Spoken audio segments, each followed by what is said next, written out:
Escuchaba usted al inicio de este espacio. Este viernes se realizará el primer encuentro entre el virtual ganador a las elecciones presidenciales y el gobierno de Estados Unidos. Héctor Mendoza nos tiene la información. El virtual ganador de la elección presidencial, Andrés Manuel López Obrador, confirmó que el próximo viernes 13 de julio se reunirá con Mike Pompeo, secretario de Estado de Estados Unidos. Tratar asuntos que tienen que ver con la renegociación del Tratado de Libre Comercio, también con programas para el desarrollo que le propusimos, el tema migratorio y el tema de seguridad.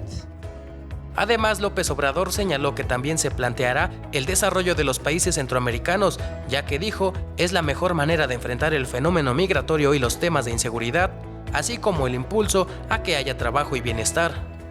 Consideramos que tiene que ver el fenómeno migratorio con la falta de oportunidades para el desarrollo, el empleo, el bienestar.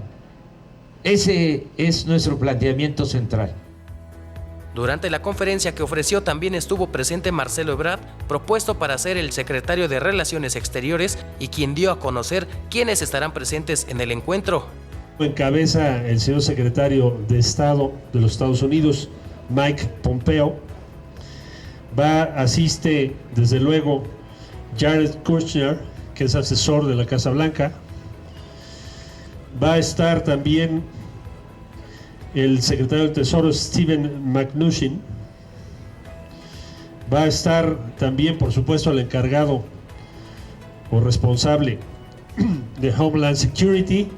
Y también vamos a tener, por supuesto, al encargado de negocios de la Embajada de los Estados Unidos en México. Por parte del equipo de López Obrador, estarán presentes en el encuentro Alfonso Durazo, propuesto para ocupar la futura Secretaría de Seguridad Pública, el negociador del Tratado de Libre Comercio de América del Norte, Jesús Seade, así como Carlos Ursúa, propuesto para la Secretaría de Hacienda y Crédito Público, y Graciela Márquez Colín, propuesta para la Secretaría de Economía en la próxima administración. Héctor Mendoza, 21 Noticias.